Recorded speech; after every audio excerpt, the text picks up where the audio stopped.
I'm a fan of fantasy, so I listen to Easy and Alan on their Just a Fantasy Fan podcast. During the show, you can live chat with Easy and Alan at LennyMelnickFantasySports.com. Rumour has it, Lenny only swings one way, with Launch Angle. Now here's Easy and Chris Allen. And welcome to another Wednesday night on the Legend Sports Network. And welcome to another episode 49. I episoded us for the first time. Oh, that's new. I figured, well, yeah, we've made it through a year. So I figured we'd episode 49. That seems like a lot. It does. I like that. It's episode 49 of a Fantasy Fan Sportscast on Wednesday nights with my co-host, Chris Allen. And that'd be you. It is me. Yes. That is you. That is you. Right. And we've gone through a lot in 49 episodes. Now, there are more episodes of a Fantasy Fan Sportscast with the Roundtable and, and the Sit Start Show and a few other random weird things I've done. But, you know, me and you are 49 now. We made it over a year. Last week was our anniversary and all that. So, you know, we're getting there. We're making it. Yeah. We're doing it. And good job, Brian. The show before us, I sit here for about a half hour, you know, waiting on you. Nothing, you know, just doing notes, doing stuff that we won't talk about, but I spend time doing it. Right. And I listened to these guys talk about the Mets. And, you know, I'm a Reds fan. The Mets aren't a team. I bet their show gets better every week. He had a great guest all night. And I don't even know if I told you, Lenny, now we officially, I think, now have a correspondent for every MLB Major League team. So on the network now, we have every team covered. There'll be articles, and then obviously they'll be joining people on podcast and doing different things. So I think that's pretty cool. That's amazing. We have the store where you can buy everything but, you know, stuff with our name on it, but, you know, we'll get there. Right, we'll get there. Maybe another 49 episodes, and we'll get there. Right, another 49. 40, right, you're right. Another 49. Yeah. So that's pretty cool. The correspondence. Obviously, there's new shows all the time. The Roundtable is getting bigger and bigger. I know it's small numbers, but every week I have more people on YouTube that will watch the Roundtable, and that show goes for a couple hours or longer. You guys are wild. It was wild last night. Even Mrs. Easy said, "What was all the yelling and screaming?" I was wound up last night. You're gonna have to participate. You need to be. Last night would have been another good show because it was general fantasy talk, and actually we got involved in our. I just remembered. I forgot the burning bush. I was going to do. Oh, that's right. Bush. Yes, for commandments. That's right. Next week when we do our 5 uncommandments or whatever. Right. But do you like my new backdrop? I mean, like the Legend Sports Network. Yeah, I like it. But I also, you know, I got that rocking now. Oh, spicy. Yeah, and I don't know. You probably weren't there Sunday. Me and Lou Sunday did a prop. I saw that you were doing show. I saw you doing a show. And on that show, I did it live from the stadium in Atlanta. You know, I mean, I was here. They had me in the hallway where the crowd was walking by and stuff. Oh, okay. I recorded it, so now that's why I can show you here again. Gotcha. But, you know, so I had all kinds of stuff going on. I'm having fun with my with my travel stuff. I'm having fun with my travel pass. I mean, Lenny is sending you all over the place. I know. Right. The network's growing. Yeah. I'm getting better and better with my studio attachments. Did you see how I figured out how to put my name underneath now? It says, look at that. I mean, I got to hand it to Lenny Melnick and the rest of the crew. I mean, if this is the type of budget that they can get in order to create this level of podcast experience, I mean, you can't beat it. Right. I don't get this anywhere else. You don't. I agree. Again, we're still the only video show that's on the network. Everyone's scared. You know, I have put such a high standard on, you know, the video quality. Is too high for anybody else to really do a video podcast now. I mean, that's going to be like the minimum requirement. You realize that now, right? Everybody's going to have a green screen. Everyone's going to have to be able to travel to Super Bowls and, opening days and all that, like you've been able to do.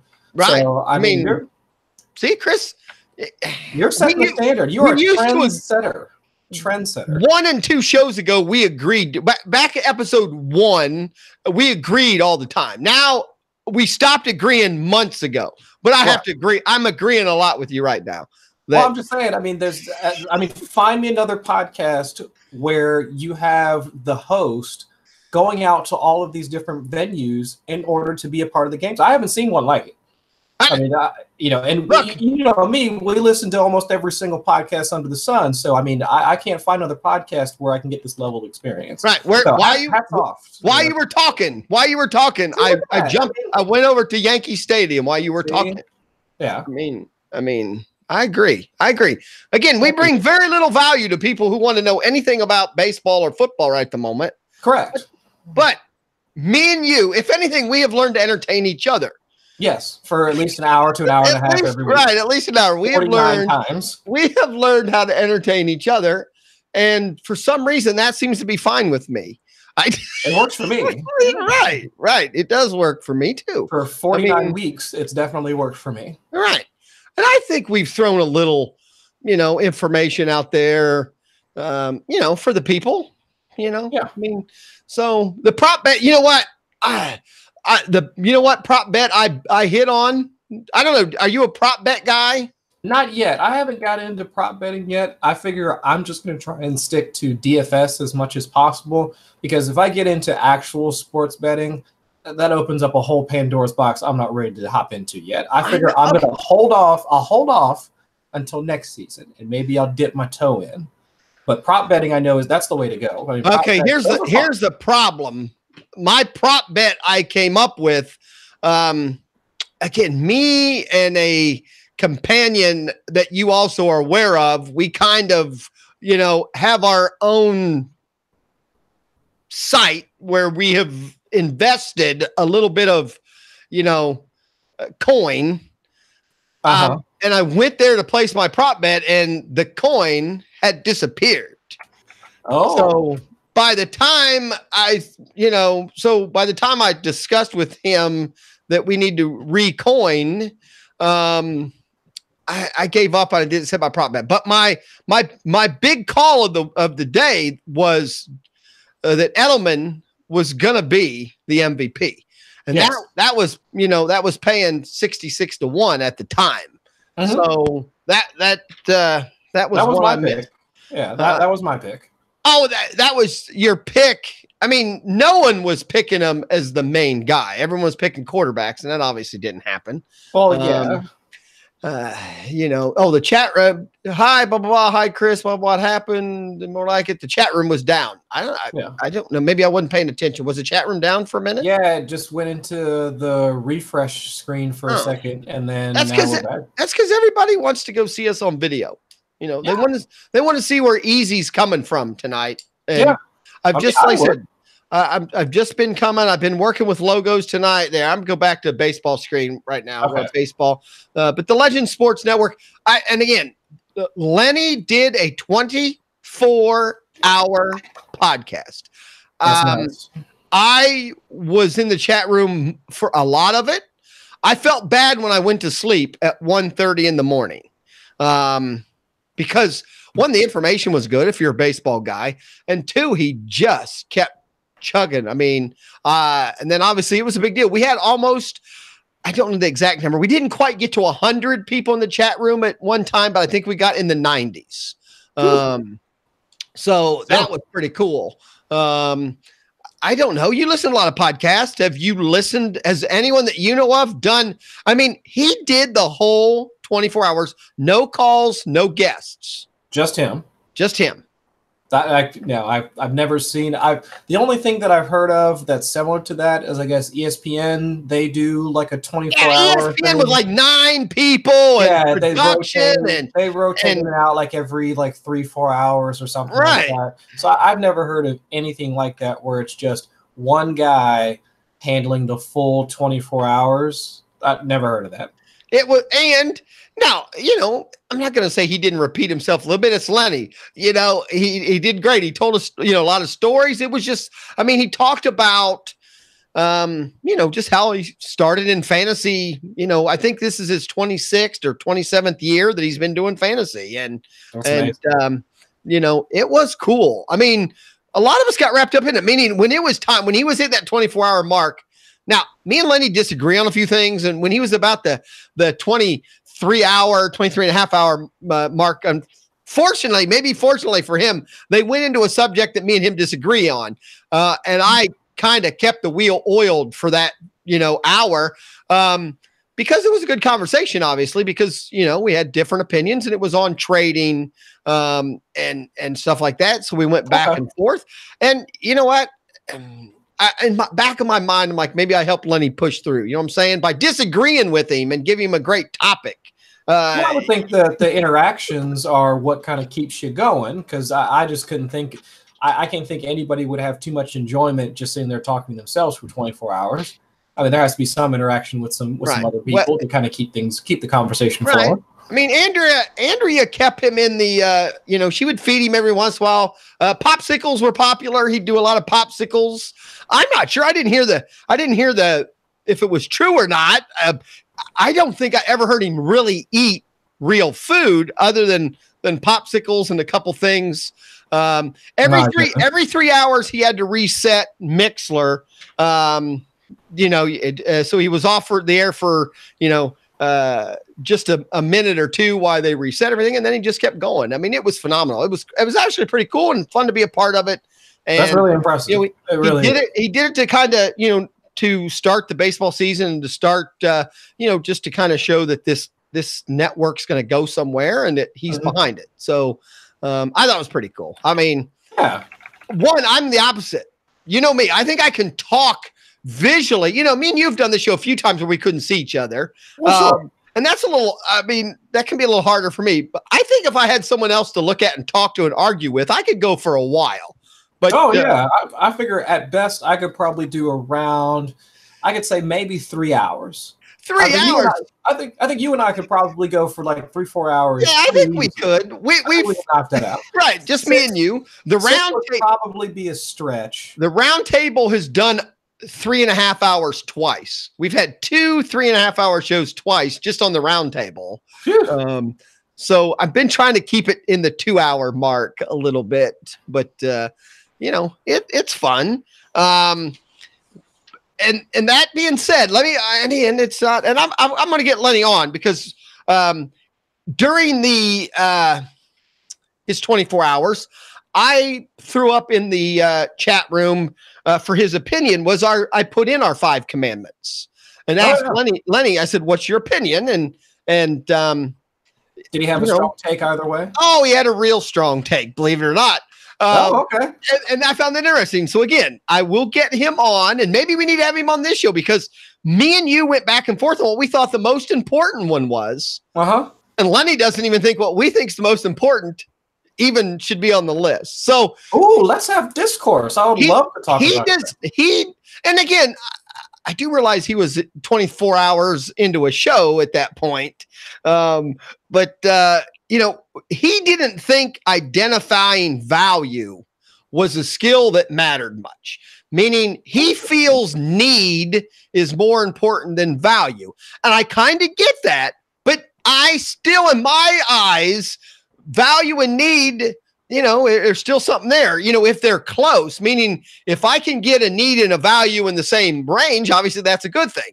Or if if value is just a hair above my need, I still might go for my need, but I would struggle passing up a really, really good value for something I need. Cause I assume if I get a good enough value, I can trade later for what I need. Lenny just doesn't think that you should never draft assuming a trade or hoping to trade. So if you're just grabbing a value guy because he's a good value and not getting what you need in the long run, you can suffer. Meaning I know Lenny's more baseball, but I think in football it'd be more like, okay, that third running back or fourth running back is really, really good value, but you already have 2 good ones. Do you really need him? You know what I'm saying? Right. At that point, do you go with need? So, that was Lenny's thing. He liked the list. The other four, I mean, obviously 2, 3, and 4 he thought were fine.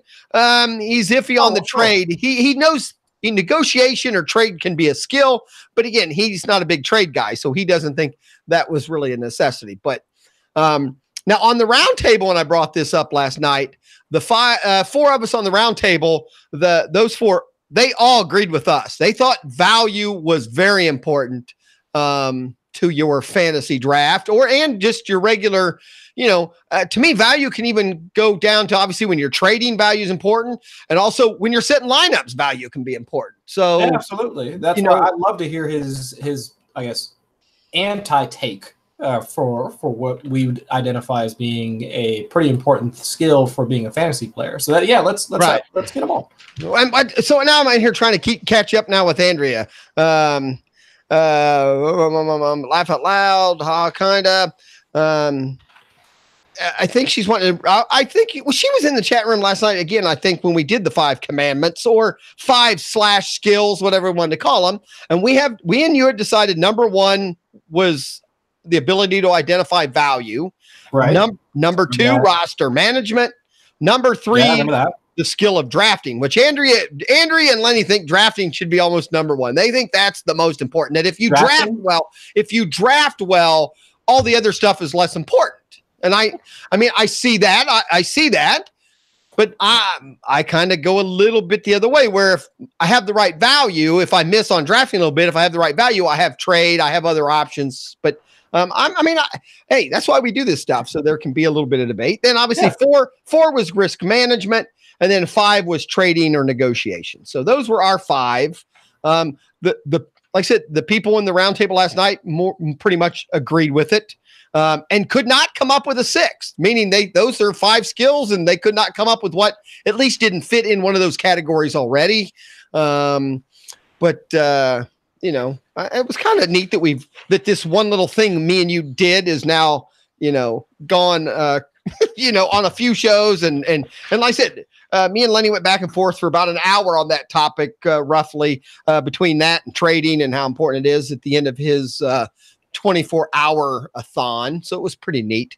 So I think that's a good topic. And I think especially around this time, especially this time in particular, like before the draft, before people start getting into dynasty stuff, I think understanding the fundamentals of what's needed, and it might shift depending on what time of the season you're actually in. So if we're talking about this time period when people might be gearing up in order to do dynasty drafts, rookie drafts, and all that, right, some of these other things might be more important. But once it gets into the middle of the season, other stuff might become more important. Sure. Well, obviously, once the draft is over, that skill's gone anyway. That one goes right out the window. So then we're talking about value, at the same time, trading, all that. But at the same time, the drafting one you build up for months before it happens. So right. It isn't like it's just one day. Most of us build up drafting over a period of time, and then you do it. You know what I'm saying? I mean, so now. And I think you see this more as a football guy. I see it as somebody who does both. This is the right time as a football guy because it just ended. So some of this you got to look at to get ready for next year. But it's also we're within a month here now of all the baseball drafts starting. So obviously it's the other way for the baseball people. So it allows you to again, what skills do you need to work on? How can you make your fantasy game better? And go from there. And again, next week, we might touch on at the end of the show, depending on how much time we get. No, we won't. We've already gone 20 minutes and talked about exactly. Nothing. But next week, our goal is the 5, I don't even know how to word it, but the 5 least important skills, meaning what do people waste time doing that at least, and luckily it's our show, our opinions on what people overdo, or think is a skill and is not, that type of thing. So next week, that's what we're going to work on. So Andrea they just had the best ball draft today. They had multiple shows on it. And it was a best ball type draft, but for baseball. And yes, Andrea took like every pitcher in the world. And again, it was even weird. It's a best ball, but they only picked 3 outfielders. So, if one guy gets hurt, you lose a spot. So I thought that was kind of crazy because in football, most best balls, you have the ability to draft multiple people at positions. Yeah. So that there's injuries or you have coverage. I actually, one of my best balls this year, I only did 2. And in one of them, I ended the season with not one tight end. My tight ends were all injured, and I had 3 of them and did not do well in the tight end era. So, that's rough. It is time, baseball drafts. And then again, on Lenny's site now, LennyMelnickFantasySports.com. There's a link now to do mock drafts. They've been doing mock drafts pretty much Saturday and Sunday afternoons for baseball. It isn't best ball. Andrea, I thought it was. I thought someone either mentioned it was best ball or draft and hold. I think in baseball they kind of call it, meaning you can maybe move players, but I don't think you can pick up or do anything. So it's not like best ball where it sets your optimal lineup and all that. Or right. I mean, again, based on what they're saying, this is just pretty much you're setting up 9 guys. There is no bench, no DL. So all right, it's just you're just drafting technically. How many players was it? 20 total then, Andrea? Gotcha. So, kind of neat though. I mean, all that kind of stuff this time of year I like to watch. I like to watch people and who they draft and I don't put a lot of emphasis. How's that? I'm getting better at talking. On mock drafts, even with real people, because people still do things in mock drafts because that's the point. You experiment, you do things. So, but this is the draft that they did. This is part of Sirius XM and, an industry, I think, is that what we want to call it? An industry type league where they're going to track it a little bit. So, I mean, most people are doing it and, they're always fun. Right. Especially industry drafts where you get to see kind of where other people from different, either from different studios, different podcasts or whatever, but all are, I guess, under the Fanalist, umbrella, where we look at fantasy sports a bit differently than the casual player. So just it's mostly other people like us. Right. So they think like us. And while our view on players might be different, we might have similar strategies. So it's fun to kind of see where their head is at, like when it comes to drafting players. Right. And hey, I know. And again, I'm the fan in all this. I try to mix it up a little bit. I try to do things more what a fan might do and those kind of things. And yes, it messes me up sometimes, but at the same time, I think sometimes we forget that we can be talking to more than one type of person. Absolutely. When we're doing these shows, we have listeners now more than we did on episode 1 and 2 and 3 and 4. And not all of them are, into it as much. You know what I'm saying? I mean, so you got to weigh that a little bit. Now, The thing is, me and you've also done this long enough to learn that people that are listening to shows like this grow quickly, meaning, a lot of people that are listening to fantasy podcasts, and I've talked to Lou Landers out there a little bit about how do we get the new people to listen, because most of the people we talk to are people that are either already listening, or already listening to other podcasts and all that. Unfortunately, the people who need the help with this stuff the most are the people in home leagues that don't even know there's podcasts about fantasy sports. Right. Or they don't even know you can get better at fantasy sports. Mm-hmm. I don't know how you reach that person to have them come to LennyMelnickFantasySports.com or come to a Fantasy Fan Sportscast and listen to a show. I mean, and I'm one of those early on. I was hesitant about telling my league mates about a podcast. Mm-hmm. You know what I'm saying? I mean, 4 or 5 years ago, most of them now know, but it wasn't because I told them, where now, most of them they know about it. But 4 or 5 years ago, when I was listening to podcasts, I wasn't going to go to all, 11 of them say, hey, if you guys want to get better, you should go listen to the, football guys or, this or whatever. It's just kind of crazy, so that and I'm not the only one that thinks that way. I mean, I know it is hard to recommend. You don't want your, fantasy team all listening to your podcast and knowing, your strategy and all that stuff. Right. It's like Andrea and Andrea and Lenny talked even in this draft. they both talk all the time about certain players. So when they get in mock drafts with people on this network, these people in this network already know an idea who Andrea is going to try to get. They know Andrea wants to get Bauer. Yeah. So they're drafting Bauer, around before, some to aggravate and some because they have been sold, because they listen to Lenny and Andrea. So they're kind of sold on that guy too. It's pretty easy to do, if you listen to the same thing over and over again, then you kind of, put that in your head. Sure.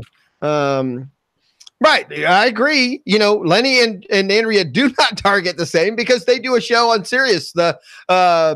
It's fun to listen to because they do disagree a lot, and they're both people that are very baseball oriented. Like us. Look at all the times we disagree. So exactly. Speaking of disagreeing, there was a big game this weekend. What? Yes, there was. And after the game, I caught a tweet by somebody I follow. I don't know exactly how it was worded, but technically Mr. Allen's tweet said this was a terrible game. It was a bad game. It was not a great game. It was a boring game. I don't even know what you actually said, but that was not what I said. Yes, you did. Yes, you did. You said it was the worst game in the history of the NFL. No. All right. I apologize. Do you want to tell me exactly what you said? I was parodying somebody else by saying that they didn't like. And I was parodying. That's how you're going to get out of this. Yes, because I was talking about TJ Hernandez, the senior DFS guy for 444, the other site that I write for, and I was parodying him because he has this thing against IPAs. And so my tweet, that was it, right? Because you said you hated IPAs too. Okay, all right. And I do remember what he would say. I was not making a comment on the game. I was just parroting what TJ would say. I retweeted it and liked it only because I hate IPAs also. And I mean, and when I read that, I'm like, I thought Chris liked IPAs, but I was willing to accept that game threw you off your, it threw you off your game, and you were tweeting crazy stuff. No, I was not. I had no comment on the game. I thought it was. I was disappointed, but I still thought it was a good game. Okay, because I am on the other side, and again, was a big argument last night on the round table. I'm a believer it was a great game. I know enough to. I respect defenses, and I respect what coaches can accomplish. And I'm not. I just don't always blame people. And I don't think technically the Rams offense to me wasn't to be blamed. I gave more credit to Belichick and what the Patriots did than what the Rams couldn't do or did wrong. Mm-hmm. So I enjoyed that game probably more than I enjoyed the Rams Kansas City game when they scored 97 points or whatever it was. I mean, that game was so much better. No, it was better in one way and worse in another. There was not any defense played in that game. None. Okay, that's what you want. Which is my all right, then we'll go, which is my second point. Not that we're going to skip if you liked or didn't like or if it was good or bad, but my next point is, has fantasy made us want more points?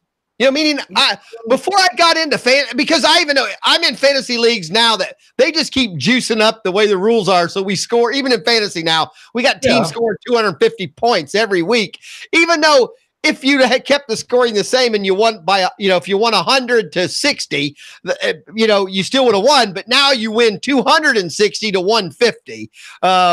You know what I'm saying? We tweaked the scoring, but if you have the right players, you won regardless. Because again, I remember, and I even said the word a couple times. My dad would use the word, and I don't even know where it comes. Slobber knocker. I don't even know what the hell slobber knocker means. But my dad would watch that when I would watch that kind of game with my dad back in the day. A good defensive game was a slobber knocker, and my dad sold me on it. I mean, that's how you play football. The goal of war isn't always necessarily to win. I mean, a lot of the strategy in war is to not let them get past a point. You know what I'm saying? Sure. Meaning defense in war is by far more important than offense when it comes to war. I mean, I hate to put it in that kind of term. And football, is based, at least when my dad taught me about it, football was based on war. It's based on positioning. It's based on strategy. It's based on attack and weakness. It's war. You only got to win by 1.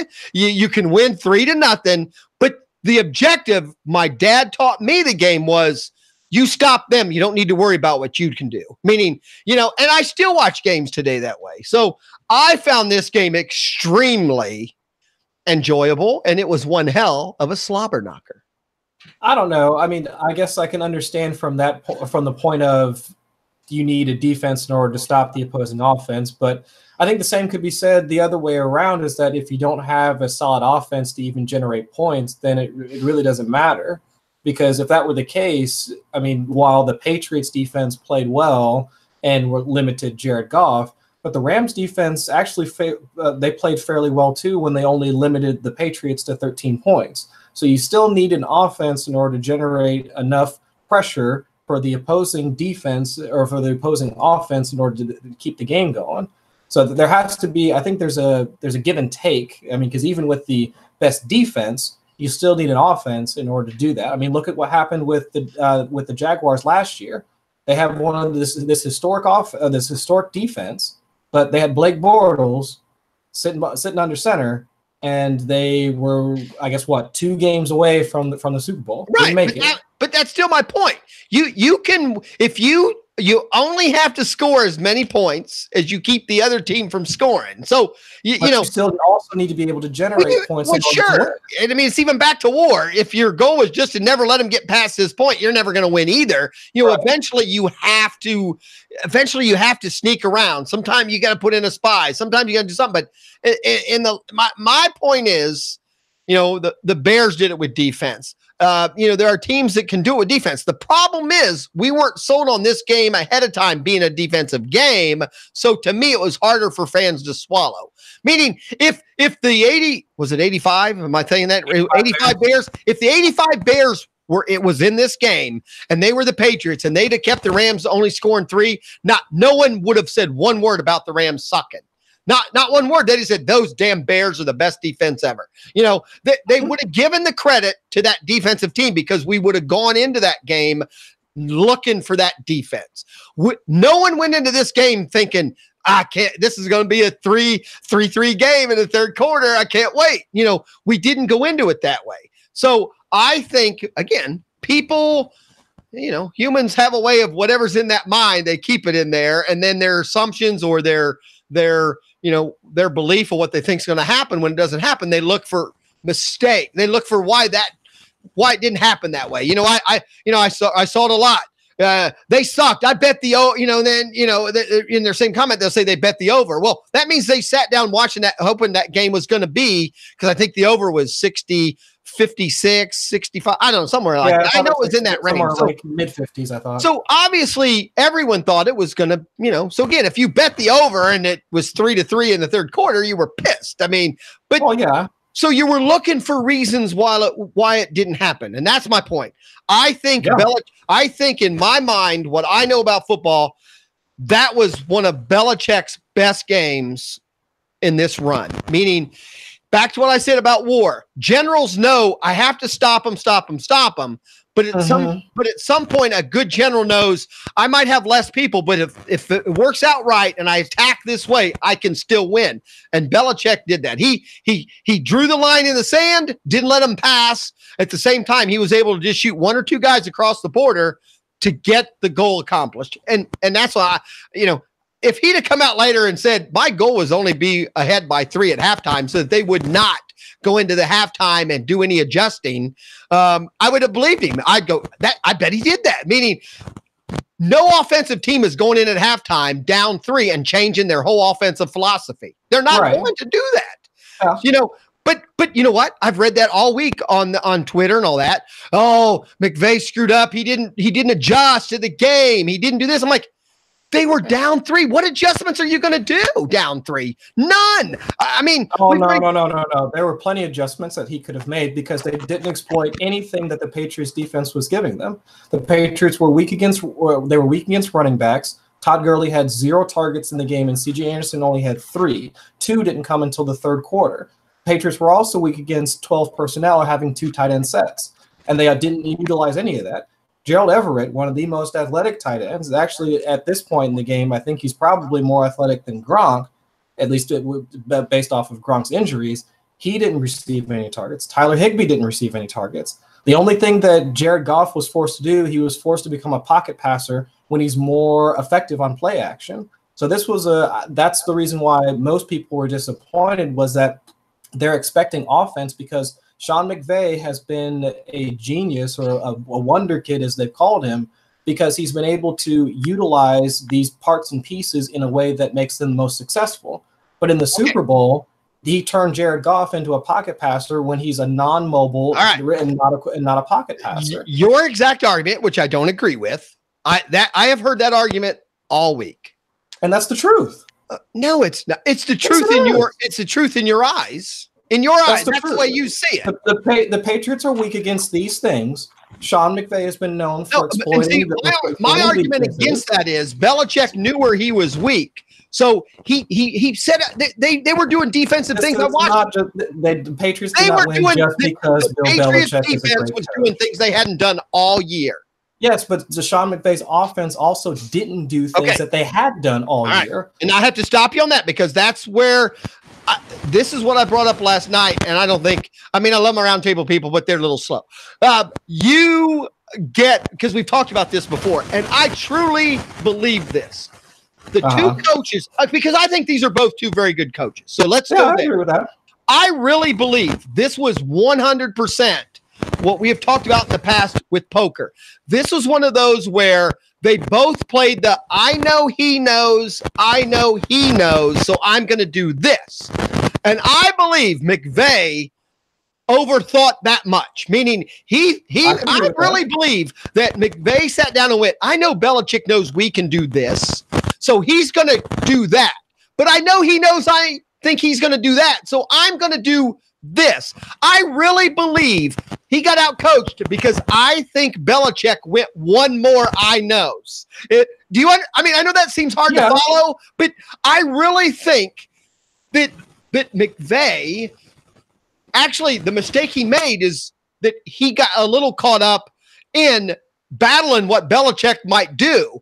And I think that's right. And some people call that a mistake.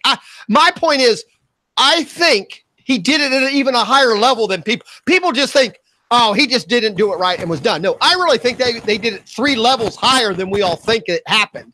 Meaning, they went in, and again, obviously they didn't talk about it before the game with each other, but within their own minds and whatever, I think somebody in Belichick's camp went, well, we know they're going to do this or can do that, so let's do this. But wait a minute, we know they can do it, so we're going to do this. But wait a minute, I have listened to very, very good poker players that will tell you, and they're not exaggerating, sometimes that goes 3 and 4 levels deep. When you're playing the same guy over and over for big money or whatever, that at some point you have to, you're dodging and weaving against your own self, So that's why I think this was a great coaching game, actually, even on both sides to a point. I don't disagree with you either. McVay just got out I knowed, because I think he tried to do things that he probably shouldn't have, because Belichick had him scared. You know what I'm saying? I mean, how many times have we heard in the last 17 years that Belichick takes away your strength? I hear that all the time. So I'm sure McVay hears that, and I think McVay probably thinks that's true. And that's why I think Belichick did other things. So to me, it's like the interception that Goff throws at the end. I've heard everyone say that's the worst pass I've seen. That was horrible. He slipped. It was a pocket pass. Okay, he didn't slip. Well, okay, he slipped because he got rushed. They hadn't blitzed a whole lot. That was a play that they weren't sure what they were going to do. Did he not slip? Because I said that he slipped. That's the reason why the pass was short. He slipped. He slipped because of the rush. He had to do something quicker. His feet weren't set. I'm not sure slip is what I would call it. That's what I'm saying. I'll give you credit. But my point is, they had the perfect defense for what call was played, and Goff had no time and underthrew the ball. Meaning, I give that play credit to the Patriots. Most people on Twitter this week are giving that call Goff sucked. I just don't buy that. No, I don't know if it's. I think in that particular case, both things can be true. I don't think No, they can't. Yes, they can, because I don't think he read what the defense was giving them correctly. But also, and this was a report that actually came out, I think it was Albert Breer that actually wrote the report, is that the Patriots would line up in one defensive scheme so that before the play, when Goff is getting his instructions from McVay as to how to adjust to what the defense is reading, the defense would then, after the ball is snapped, actually execute a completely separate play that was called in. So that once the defense started shifting, when the ball's in motion, after the ball is snapped and everybody's in motion, Goff is seeing something completely different than what he would initially read. And so that happened a ton throughout the game. I agree. Limiting what Goff was able to do. And again, I agree that up to the Patriots defense. That's where I think that both things can be true. All right. The Patriots defense, credit to them for doing what they were able to do. But also, I don't think that goes against or saying that Goff sucked. I think that was part of the reason why Sean McVay did not do enough game planning, or he outthought himself in terms of what exactly he could do. Right. I got you. And that's what I'm saying, and that's where the disappointment comes from, is that Sean McVay knew before the game what they were good at, and also what the Patriots were weak at. He knew what their weaknesses were. Everybody knew what their weaknesses were. Right. We just watched Damian Williams score 3 passing touchdowns. I think one got called back.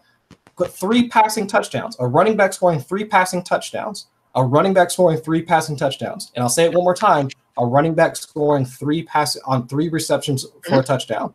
Right. How many receptions or targets did their running backs get for the Rams? Well, 3. but again, that plays right back So in. That's what I'm saying. That's why I'm saying that's where the disappointment comes from, is that McVay was unable to do what they did. Belichick enough to know that if it happened the week before, it doesn't matter about Belichick, because that could have been anybody. He's the greatest coach in the world. McVay I really think himself. the Super Bowl trophy starting next year has to be the Belichick. Oh, it's just got to be. Actually, more credit to Brian Flores, their defensive coordinator, that's now Miami's head coach. I know. I had that on our list, but we're never going to get there. That's like 4 deep. But also the credit goes there, because that was a part of their game plan, because this was also a team that traditionally, I want to say it was like 60% of the time they ran a man coverage team. Right. But then they completely shifted to a zone scheme for this game, because they knew that Goff does not play well against zone. And so I agree. I mean that's a complete breakdown of how a team shifts from, I think it was like 60% man, and then the rest of the time is zone. Actually, it was probably even less than that. It was probably like 70-30 versus 60-40. But then they completely shift to 70-30 in the opposite direction, because they knew that's what would confuse Jared Goff. So credit to the defense for doing that, but that's also bad on the offense for not being able to adjust when they saw that that's what the defense opened up with. And that's what that's where the disappointment comes from. Right. And that's what Brian says in the chat room, that he does believe that the higher level of thinking was happening. And in his opinion, he also thinks that's the reason where he would have expected more halftime adjustments. Right. Okay. And that's the fault of McVay for not making the adjustments. But again, me and you've had this argument a little bit too. You cannot change major game plans in a halftime, even in the long halftime that you get in the Super Bowl. They have 2 weeks to put in these major things. You cannot, you don't have the ability to make major changes in a game plan. As fans, we want to think that. We want to think they're all paid millions of dollars, that they can just go in 5 minutes, go, hey, instead of a 5-3-4, we're going to play a 5-2. Instead of doing this, no, you can't do it. Meaning you can make minor tweaks. You can make minor adjustments. You can say, all right, like you said, we're going to have to dump the ball off a little bit. There are things you can do. You cannot change the game plan that you went into the game with. That is not possible. Why? What? Because the same reason they need a whole week to put in a game plan, because you might have a play here or there, but again, you haven't practiced it. Meaning, and my argument would be, what I know about sports would be, I would rather go, okay, I'm maybe a little trouble now because they're doing things I wasn't expecting, but I can't. My team now, I'm even in more trouble if I start doing what my team can expect to do. Meaning, I can't start going, hey, I know we didn't practice this play but one time in a month, but we're going to run it 3 times. You're more likely to have a mistake that way than you are going, all right, we got to keep banging our strength and hope we get by. Because we're only down 3. That they didn't do all season. I mean, that the things that would have worked well against that defense were things that they had done all season, to the point where they were the 3rd best scoring offense during the regular season. Passing to the running backs. But they spent that's not and they technically not 2 weeks. They spent 10 days practicing against what they thought the Patriots were going to do, and the Patriots took it away. Screen passes to your running backs don't take but 5 minutes to implement. No, it's just you need to make the philosophical shift that what you're doing right now is not working. And Sean McVay he wasn't willing to make that change. And would Belichick have made that change his second year of it? Not his second year of coaching, because he was in Cleveland. That's my point. We can't be knocking McVay totally. He did a lot of stuff that most 2-year coaches never will do, and he still knows a lot about football, and he's going to be fine. Meaning, I think he will be too. But he also came up against one of the greatest coaches of all time, and next year it's going to be the Belichick Trophy instead of the Lombardi Trophy. I just really believe that. Now, my point would be starting all this over again is this argument we're having, which me and you usually get along so well, but this argument we're having to me is proof that this game was a lot better than most people are thinking. Yeah, and that's why I agree. That's why I thought it was a good game. I was just disappointed because, again, I thought that McVay was going to be able to either game plan better or be able to adjust to what he's seeing. But clearly he was unable to do so. Thus, Goff, he struggled. He really did. But again, it's back to my point. It's true. I don't know the exact time, but I think the game was still roughly 3-3, close to the beginning of the 4th quarter. Right. So how much stuff do you change? Earlier. How much stuff do you change in a game that you're technically still in? Right. And so I guess by your logic, the only reason they would have changed would have been, let's see, once they got to 13-3 and it's the 4th quarter, I didn't really see too much of a change there. No, that's when they threw the interception. Their 2 longest passes they had all year was happening at that point. But that was not play action. That was not to their tight ends. The running backs weren't all that utilized. So it was like they still continued to do the same thing, even though they were down. And it was like Todd Gurley was barely used, even though they're saying he's not injured. So it's a lot of moving parts here. Just to me, it points to I think there's blame to go all around. I think there was blame in Jared Goff and his limitations as a passer, blame in Sean McVay as his limitations as a head coach being able to adjust or really seeing what's actually going on around him and making adjustments when he needs to. I enjoyed the game. I was disappointed. I was disappointed in only one Doritos commercial. Come on. Who doesn't expect 7 or 8 good Doritos commercials, to get you through a game? And there used to be so many of those, and then now it's just, we get hit with so many Bud Light commercials. Corn syrup was the rage. Oh yes, I heard all about that. The beer maker that you are, I'm sure you knew exactly where they were going with the corn syrup barrel. Well, I was sitting with the owner of our other affiliate. He was over at my house, and so we had a lot. Super Bowl?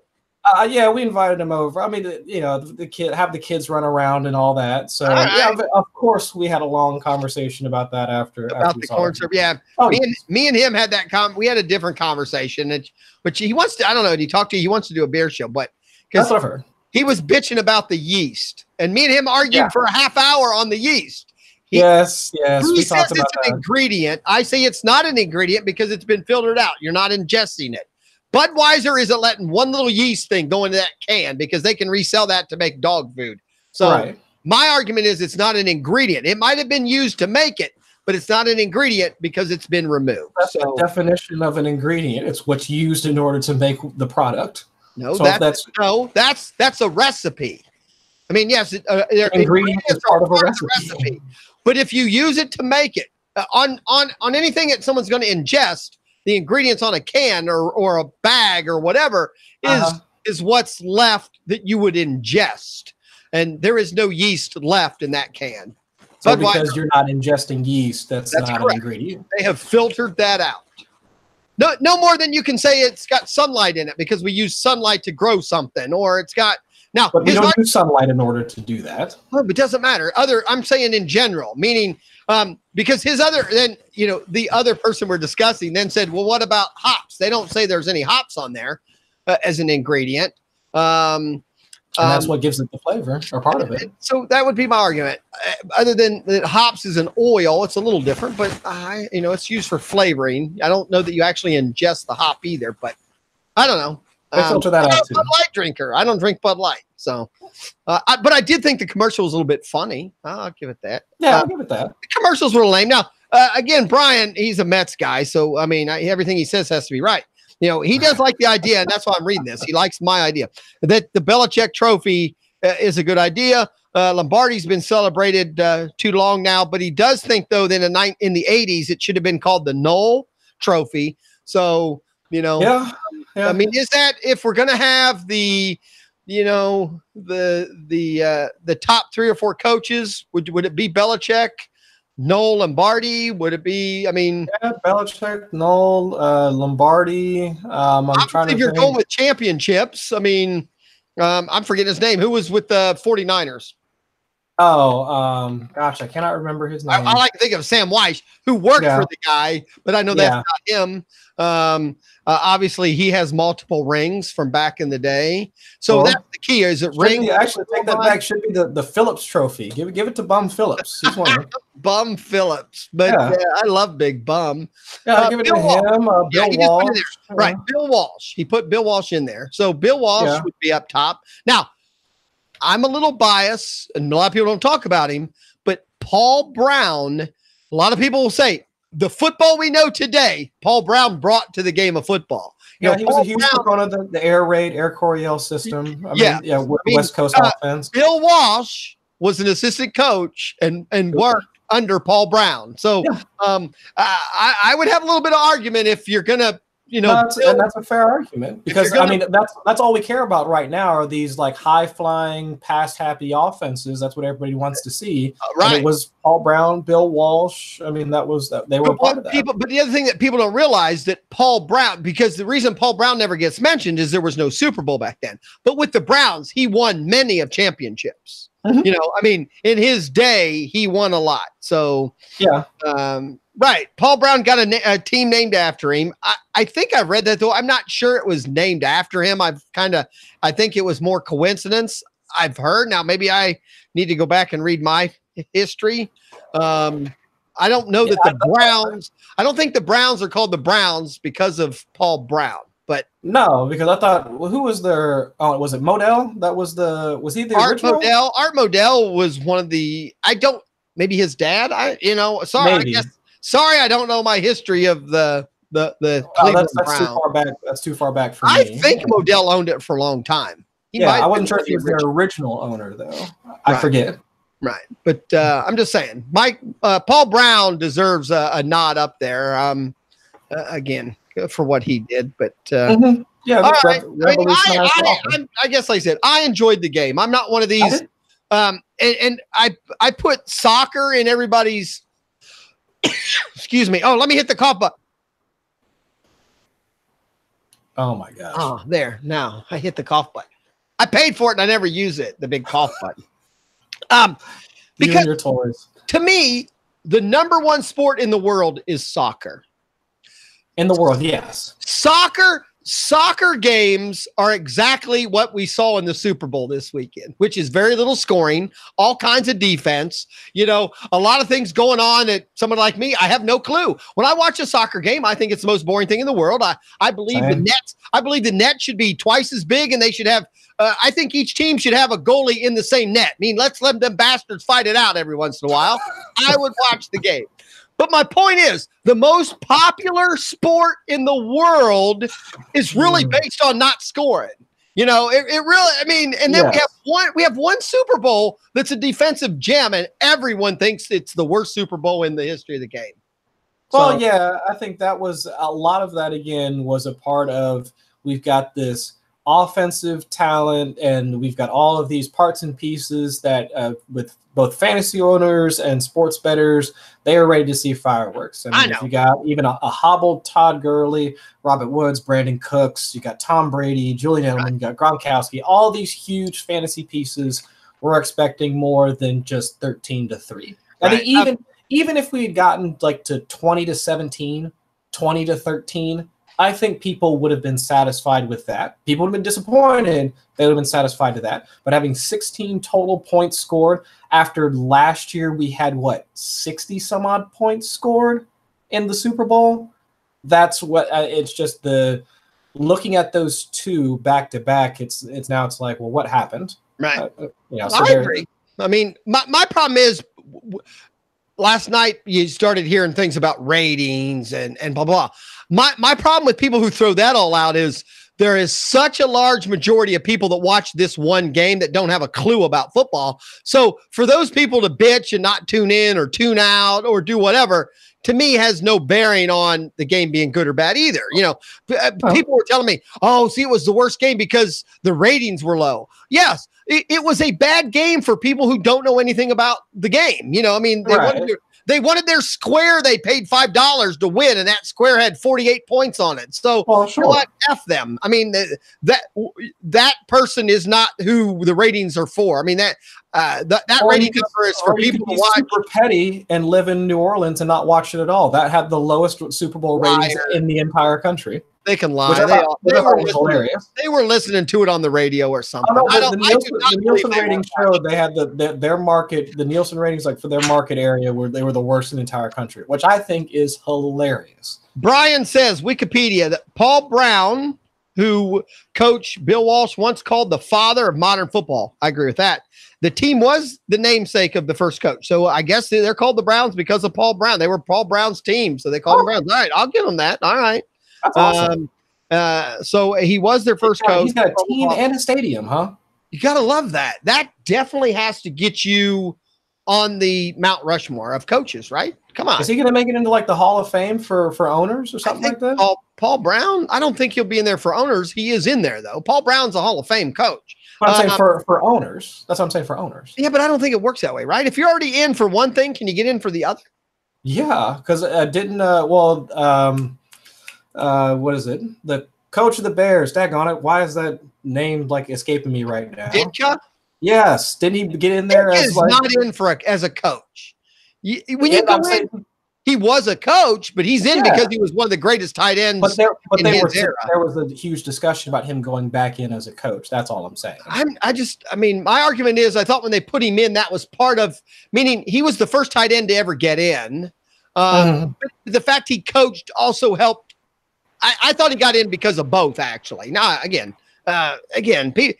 people do not tune in. Do not tune into a Fantasy Fan Sportscast for great history of the game. I don't have history. No, right or anything. Right. Brian, I only mentioned soccer because it sucks. So don't leave us. I mean, you're the only guy listening, I think. So don't leave us because we mentioned soccer. But my point was this: the most popular sport in the world is every game I've ever watched of soccer is more boring than what we had Sunday. So when it comes to the World Cup, I mean, it gets the largest ratings like worldwide. Right, but again, you do agree with me, right? You would watch that, right? If the goals in soccer was twice the size, and each team got to have a goalie in both goals, and they were allowed to duke it out a little bit, I would watch. That would be entertaining. Yes, I'm not going to lie, that would be entertaining. I'm just saying, I would that would be right up my alley. To be real honest. Do you want?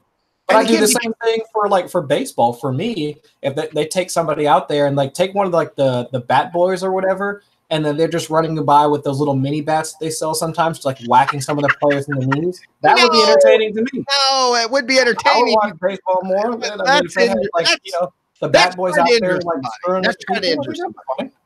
I mean, that make it more interesting to me. Now, I mean, it'd be like, I guess if you put somebody at every base that was there just to interfere with the guy trying to catch the ball, yeah,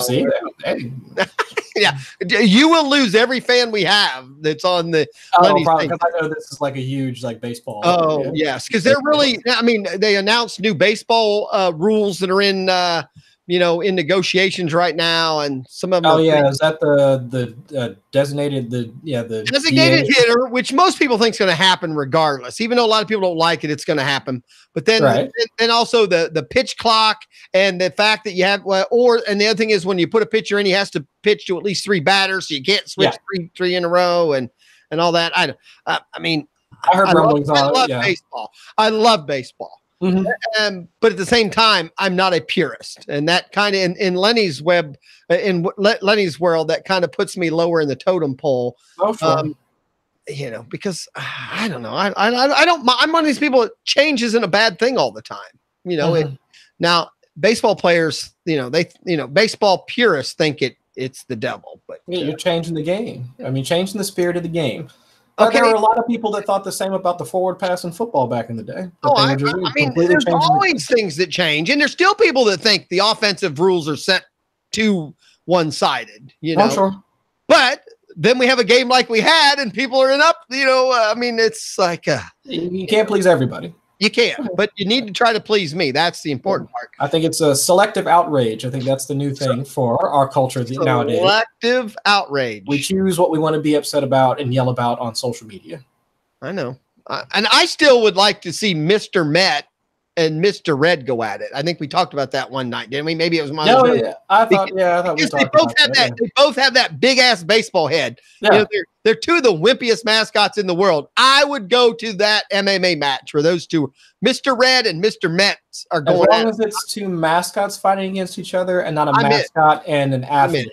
Because I saw, the Jamal Adams tackle the Patriots mascot, and then that guy actually went to the hospital afterwards.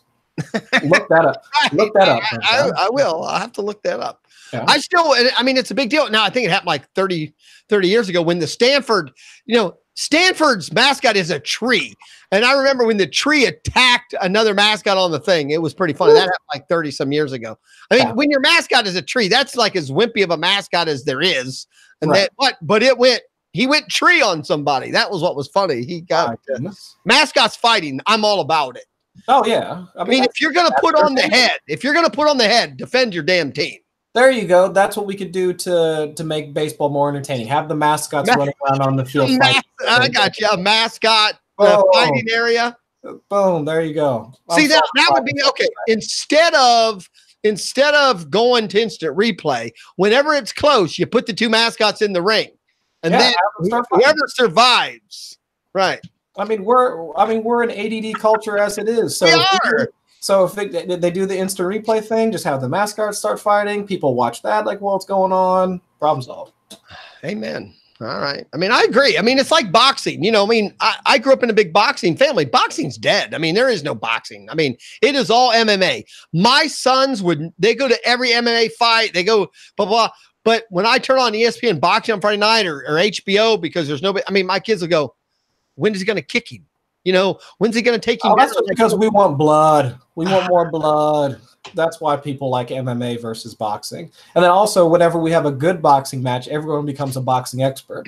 Yeah, for like one night. Yeah, for one night, everybody becomes a boxing expert, and they're like, "Oh, this guy won this round," when really he missed all of his punches. Oh, this guy look all the the hits he landed.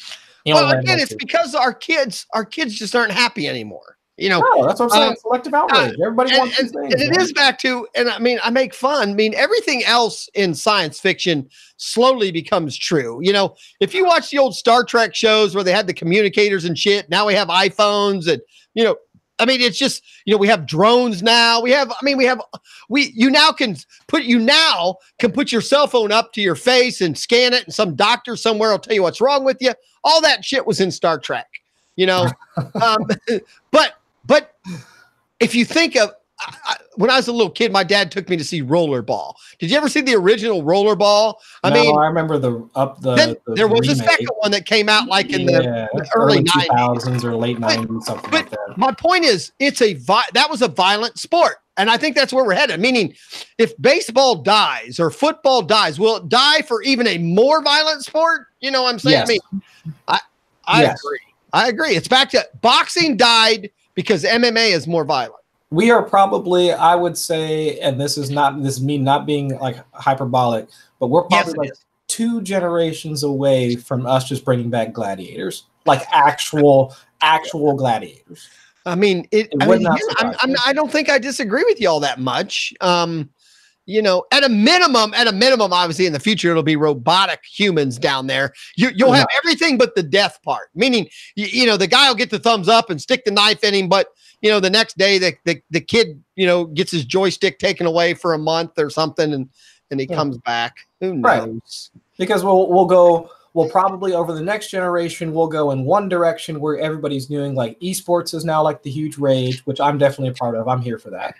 But then if any of our main sports, like our national pastimes, baseball, football, any of that stuff starts to die off, then of course the antithesis to anybody wanting to watch another person play a video game is we'll just make a bloodier sport. Right. And then that's probably what's going to happen. Well, again, I know people that are pierced on Lenny's site. I can enjoy watching a good Madden match, meaning you get 2 good players playing Madden and give me a screen and it's like watching football, even though it's 2 people, but it still is a skill required. It's still, when ESPN or some of these now have these championship things, I can still enjoy watching that. It's still 2 human beings. Obviously, I get it. It's not individual players, but it still is a skill. And I find it still somewhat enjoyable to watch. It's entertaining to me, and it's also entertaining to my kids because they like video games. So it's a win-win for me. Right. So, all right, we're an hour and 6. We got to 2 topics. That's what we do. I think a 50% hit rate is good enough for us. 50%. I had what? 1, 2, 3, 4, 5, 6, 7 things, and we talked 2 of the 7. 2 of the 7. Oh, that's a little less than 50%. Right. So that's more like 36%. Right. We didn't talk about the new head coaches. We didn't talk about Tom or Gronk retiring. We didn't talk. All right. So we know now. Yeah, I've been hearing a ton about that. We'll talk next week. We'll know more by next week anyway. I don't think so. I think he's probably going to wait. I agree now. I really thought they won. He'd retire. I think now I'm the opposite. After just a couple of days, I think it's more likely he plays now. I've gone 180 in 2 days. So no, because you got to he's probably going to sit. There's probably going to be some, give Tom Brady at least a couple of weeks to try and guilt trip him into coming back or something like that. It's going to take time. I think he's probably not going to make a final decision until after the draft. That's my take. Because if he wasn't going to call it if he doesn't call it within the next week, we're not going to hear anything until after the draft. Now, and my family, because I have all the TVs, I had a couple TVs on Super Bowl, the big ones, and then below I always have other things going, including the Puppy Bowl. But that should have been the halftime show. Instead. No, we watched the Puppy Bowl is on the whole time, but that should have been the halftime show. What?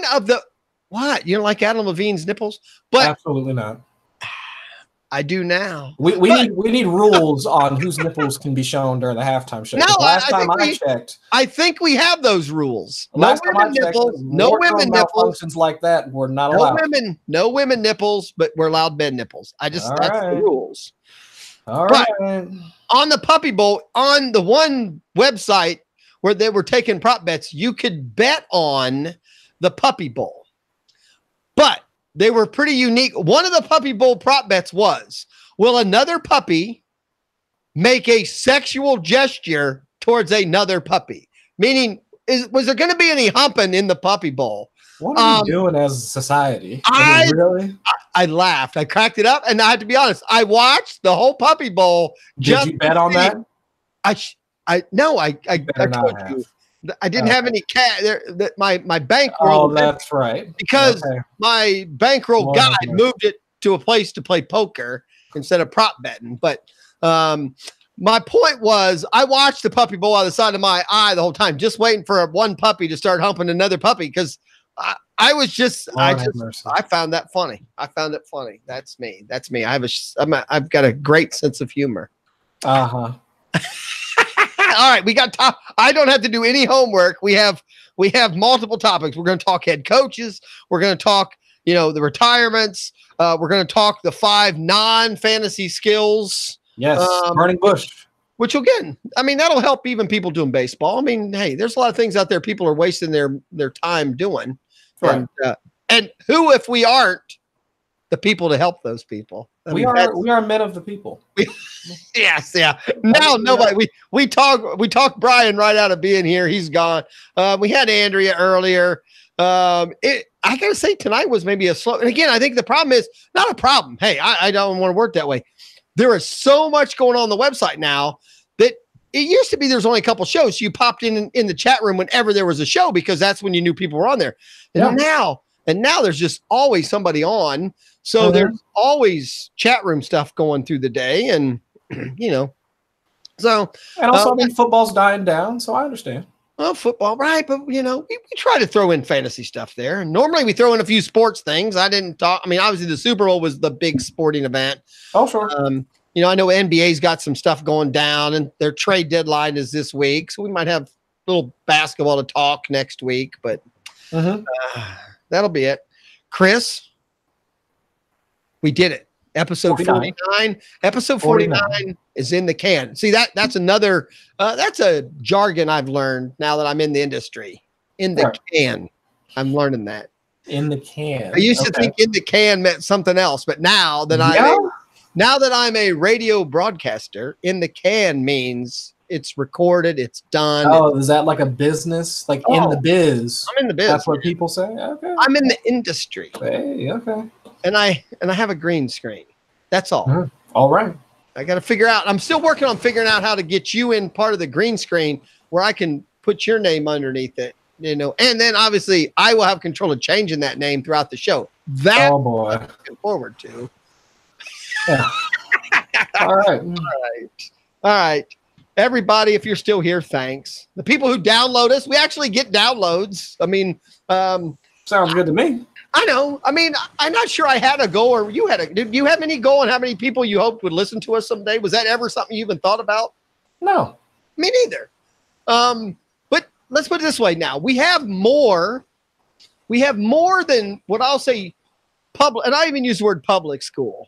We have more than 2 public schools worth of classrooms that now listen to us.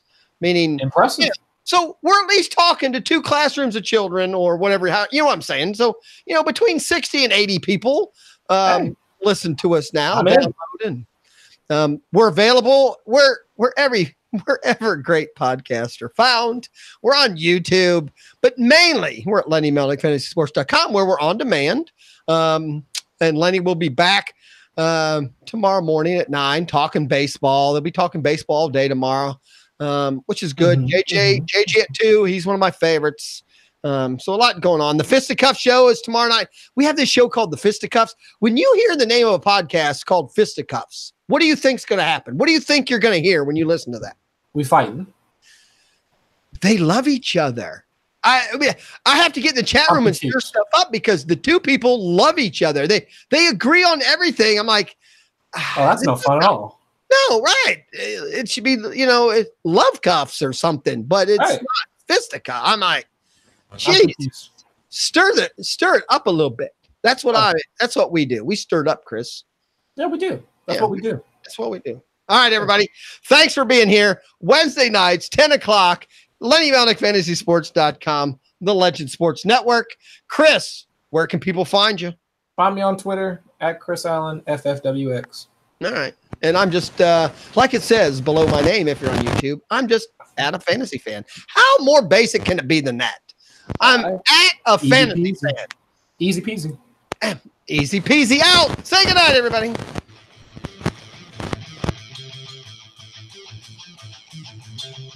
This has been Just a Fantasy Fan podcast. And to keep your fantasies going, follow us at justafantasyfan.com. Say good night. Good night.